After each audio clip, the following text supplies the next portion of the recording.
If you guys want to be in with a chance of winning a copy of FIFA 20 on either console of your choice, all you need to do is leave a like on the video, leave a comment down below, and subscribe to the channel if you're new around here. Best of luck and enjoy the video. Hey guys, Etherway here, welcome back to another video, and today we're going to be talking about trends on the market at the beginning of FIFA 20, and most importantly, when to buy and sell your players. This video will apply especially if you're either new to Ultimate Team or maybe new to the trading aspect of the game, because the market fluctuates hugely in those first couple of weeks of the game, and if you get the hang of those fluctuations and trends, you can make a huge amount of coins extremely easily, and you can also avoid losing out on any coins by maybe buying players and them losing value. So this video is definitely an important one that should help you guys out. Hopefully you guys do enjoy it. Leave a like if you do, subscribe if you're new around here, and without further ado, let's go on into it. First of all, I want to outline a few important dates in the FIFA 20 calendar, and those are the official release of the game, the first time it comes out on the web app. That is the 18th of September, which is in 4 days time. Then on the 19th we have EA Access, and that is 10 hours of early access to the game, and that is on PS4 and Xbox One. And then we've got the official full release of the game worldwide on all consoles, and that is when the majority of people get their hands on the game, and that is the 27th of September. So those 3 dates are very important, as I'm going to be talking about those throughout this video. So first of all, obviously the market and the game commences officially on the 18th. Yes, some people will have got the game early by various means, but for the huge vast majority of people that get the game, the earliest it will be is going to be the 18th, with the release of the web app, which should be around 4 or 6 PM. That's typically the times it's released. I'm not sure if EA have said anything about that, but they will probably over the next couple of days. Now the market is at its absolute lowest and the cheapest point at that very first day one of the game, because no one has any coins. Everyone is in the same boat, and everyone's just opened their starter packs. So at that very early stage of the game, people don't have the coins to spend on players, so they can't have a high value, because if people want to sell those cards, they list them at low prices because people literally just can't pay those extra coins for them. But from that first initial release of the game, player prices are going to rise until the full release of the game globally on all consoles, which is the 27th. So player prices are at their lowest on the very first day, around the 18th. They will rise a little bit on the 19th because people are going to be starting to get the game and actually play the game, so we'll be buying teams to use players. Obviously on the web app people can't play games, so they're not really focused on buying teams, and they don't have the resources to do so either. But from the 19th onwards, you see player prices rise up. So you want to get in there as early as possible and pick up any cards you want, whether they be investments, whether that be a team, whatever you want to buy those cards as early as possible. I'm going to be showing you guys lots of examples from last year in just a moment to illustrate this, but that is when your player prices are going to be at their lowest. They then continue to rise up until the 27th. However, on the 27th you see a dip in prices, because that is when the majority of players that get the game are going to be getting their hands on FIFA 20. It's the global release of the game all around the world on all consoles, and that is when a lot of people are going to be opening packs. So I'd say apart from Black Friday and Team of the Year and maybe Team of the Season, that is the time when the most packs are going to be opened. We're going to have a stacked Team of the Week. Team of the Week 1 looks like it's going to be absolutely insane. We've got players like Heung-min Son, Sadio Mane, Marco Reus, Benzema, and loads of others who could potentially be included there. It's going to be probably the best ever first Team of the Week we've had, so the amount of packs that we opened is going to be insane. Now obviously when we have packs, we have a huge supply of cards listed onto the market, and that means they're going to drop down in price, simply because we're not going to have had a huge amount of packs open in those initial first few days. You can't buy FIFA points on the web app, so not many people will have opened packs apart from people that got early access. And yes, that is quite a lot of people, but that doesn't really compare to the amount of people that get the game on full release. Anyone that's got the standard edition, which is the majority of people that get the game, as it's a lot cheaper worldwide, will be getting the game on the 27th. So with a huge amount of packs being opened, you see a dip in prices for around 1 or 2 days, and then player prices continue to rise for a couple of weeks. And you see them just constantly kind of go up, because people then have coins, people are then playing the weekend league and they're getting more coins from rivals, from the weekend league and from squad battles, so more coins are injected into the game. People really want to buy players. There's a big demand for them, especially those meta cards, the higher end players, and they rise in price. and continue to do so for a while before then gradually kind of dropping down and getting lower and lower until we get to Black Friday, which is when the cards typically hit their absolute lowest point up until Team of the Season. So the main kind of thing you want to bear in mind is buy your cards as early as possible, and then I'd recommend selling them around Wednesday or Thursday time, which should be the 25th or 26th, shortly before the full release of the game. You can then buy them back on Friday when they dip down in price, and you can flip them later in the week to make profit. So what we're now going to do is head over to FootBin. You guys can see on screen right now I've got FootBin open right here, and these are FIFA 19 players. So when I look for someone kind of fairly popular and meta, let's go with Paul Pogba, for example. He is a good player for this, very, very popular.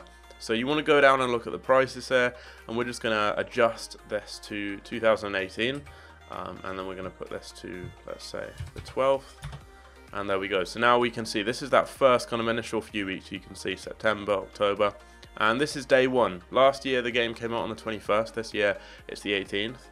And you can see he was 385k. He then rose over the next couple of days until the 24th, which was the full release of the game worldwide, which this year is the 27th. So at that time, he was 454k, and then he dropped down in price. Around that time of the full release, he dropped down, and you can see here, he continued to drop for a while, and then he kind of rose back up gradually. Later on in October, he was all the way up to 487k at his high point. And then he dropped down. That will have been with Black Friday and everything. The hype for that causing the cards to drop with panic and all of that. But as you can see, the main trend here, first day of the game was when he was at his lowest. He then rose up until the full release and then dropped down before then rising again. Let's take a look at someone else. So let's go along. We can look at Kante. It's probably going to be fairly similar with him. I want to look at a variety of different types of players, though. We're going to look at some like slightly cheaper cards too. But let's go and look again. 2018, and then let's go all the way along to December. And you can see here, day one of the game, 223k, up to the 24th, 280k. So a big increase there. And then he kind of like plateaued out and then dropped down and then started to rise up. Let's go back now and go along. Let's maybe go to like page 4. So we're looking at some slightly lower rated cards there. Who's like an overpower player? Van Dijk and Fabinho. They're two good examples there that we're going to take a look at. And look at these fluctuations there. Loads of prices going all over the place. Again, we're going to go 2018, and we're going to go to December. So you can see the same kind of graph for all these players. So 88k day one, rose up on the 24th. He was 102k, and then he kind of like plateaued out, dropped down a little bit here a couple of days later, and then started to rise up again, as you can see right there. So with FIFA 19, you want to bear in mind these dates are a little bit different. The 21st is the same as the 18th is for FIFA 20. And the 24th is the same as the 27th for FIFA 20 as well, if that does make sense, because those dates the game is released are slightly different. Now let's look at Fabinho, someone who's a little bit cheaper, because we've just been looking at those higher end options. I think this should give a better example of this, because with the lower end players, these are the types of cards you'll be trading with, unless you're a baller and have a lot of money. So as you can see here, Fabinho was 50k day one, rose to 64k, then dropped down a little bit more, and then rose up.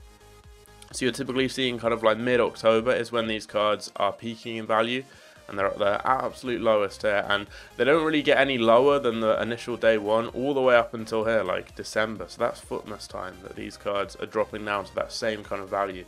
So it takes ages. It is the cheapest point. So you want to have your coins right there on day one. That is when you want to be making your investments, because cards really don't get cheaper for a couple of months.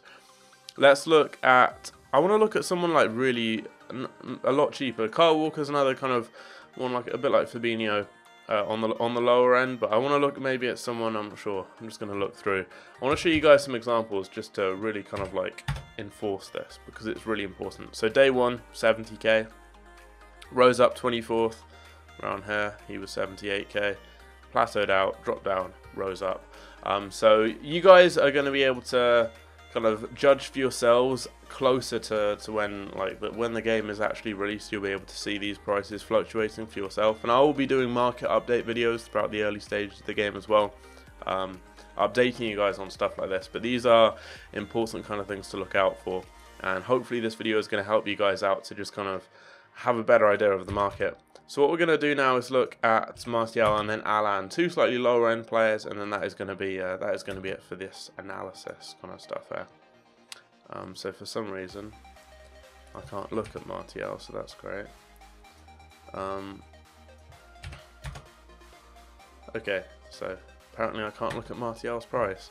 But anyway, if we go here, you can see. Oh, this is an upgraded card. That's why. Nice one. Okay, so let's look at Martial. Again, let's go early stages. 2018 and the 12th. Bang. Day 1, 42k. 24th, 50k. And then drop down. So this is a lower end card, and with these lower end cards you see more of that drop in price when people initially get the game and start opening packs on the full global release, because these are lower rated cards, so there's a higher pack weight, so you see a lot of them packed and you see a bigger drop, and these cards don't really recover as much on the whole. Let's look at one final player, and that's going to be actually let's look at someone a little bit lower end. Let's go with should we go with Ousmane Dembele or Depay? Let's go with the Depay, actually. Go with the 83 Depay. I'm interested to see, like, look at his price there. It was really high at the beginning. He might have actually been extinct, which kind of sucks if he was, because that will kind of ruin what I'm wanting to show you guys. But yeah, he was extinct at like 20k, I think.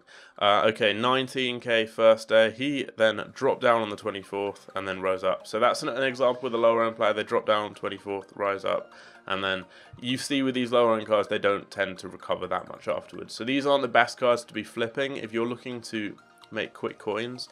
What you guys will have probably seen here is that those types of cards tend to kind of drop down a bit more. Guerette Scott's a player that I traded with a lot at the beginning of FIFA 19, and he's going to be the final example. I said it would be whoever it just was, Depay, but it's not. Okay, so Guerette Scott was 37k. I managed to get him, I remember, for under 30k. So FootBin maybe aren't entirely accurate on that first day, because I remember he was like 25k.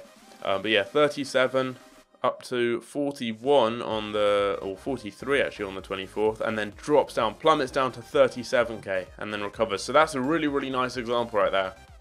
And these are the types of players that you can cash in a lot on when it comes to flipping and investing. Someone like Guerette Scott. So Guerette Scott is one you could use on FIFA 20. Players in that same kind of meta mold that are going to be around that price range. Sissoko and Ndombele, Havertz, Julian Brandt, maybe Davinson Sanchez, Longley, Eder Militao, Mendy, all those types of players there. Robertson, Alexander-Arnold, Wan-Bissaka, João Felix, Martial, Felipe Anderson. There's loads and loads of examples. They're all your types of players you want to do this with, because you can buy those cards early on, get them like day 1 or day 2. So 22nd he was 40k, 21st he was 37k. He was then 43,600 coins on average, so like 44k or so you'd have been able to sell him for on the 24th, and then he dropped down the next day all the way down to about 37k.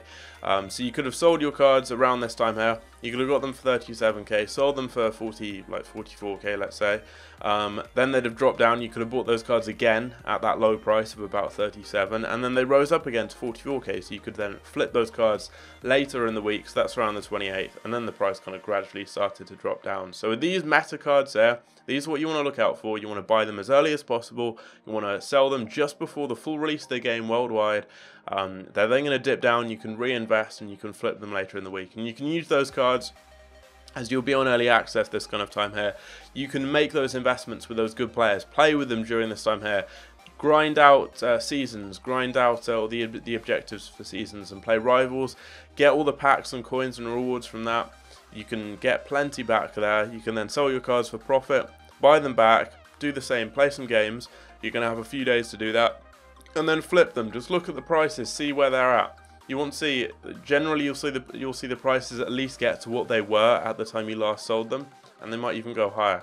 But you can just kind of play that by ear and judge it. And obviously it depends on the players, but often they're going to rise up more and make you more coins. So this is a really important video. I think it will definitely help you guys out. It's something that I wasn't entirely aware of at the beginning of FIFA 19 myself, to be honest. I was just kind of playing it by ear with these types of investments and ended up kind of puzzling this out myself and just kind of saw this trend. And I was looking back at some of my older FIFA 19 videos that I did on the web app to get ideas for doing FIFA 20 videos now to help you guys out for the release of the game. And this was something that I thought I definitely needed to make you guys aware of if you weren't already. It's a trend which I think is going to be replicated this year. It has been in the past for sure, and with the quality of the team of the week we're likely to have, I think we're going to see this in even greater magnitude. We're going to see an even bigger dip because even more packs will be opened, and we're going to see an even bigger increase in price and rebound because of that increased amount of packs being opened. People are going to have more coins to spend on players, and with that we will see them rise up more in price. So with all of that knowledge, you guys should now know what to do when it comes to investing. If you want to see a video on the best investments, an investment guide for the FIFA 20 web app, let me know down below. I literally have a notepad document open on my computer right now, which you guys can't see because I've turned off my capture device, which has got listed so many investments for you guys. We're talking player of the month investments, we're talking these types of meta investments, lists of players for you guys to pick up. We've got link investments, which you guys may not even know what they are. We've got SPC solution players. We've got so much good stuff. So if you guys want to see an investment guide for FIFA 20, it's going to be a class video.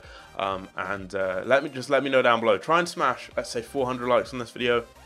You guys have been just destroying the like target recently, absolutely smashing it out of the park. So if you guys want to see another big video, I've done some big FIFA 20 videos recently that have really done well, that you guys have really enjoyed. Let me know and I'll get that one out. It's going to be a long video. It's going to have loads and loads of good investments in, literally naming players, giving you guys lists of players to pick up so you can't go wrong. You just have to buy the players at the early stages we've been talking about, flip them a little bit later on, wait for them to drop down, flip them again, and it's so simple. It's literally just printing coins, and it's easy. So if you guys want to see that, let me know down below. Hopefully you guys did enjoy this video, a little bit of a longer one, but I wanted to really go in depth and fully outline this, and I'll show you guys loads of examples and everything. But hopefully you guys now fully understand what I'm talking about, and you know the trends for the early stages of the market on FIFA 20. That's what this video is about. Hopefully you guys now get it. I'll see you guys later. Take care.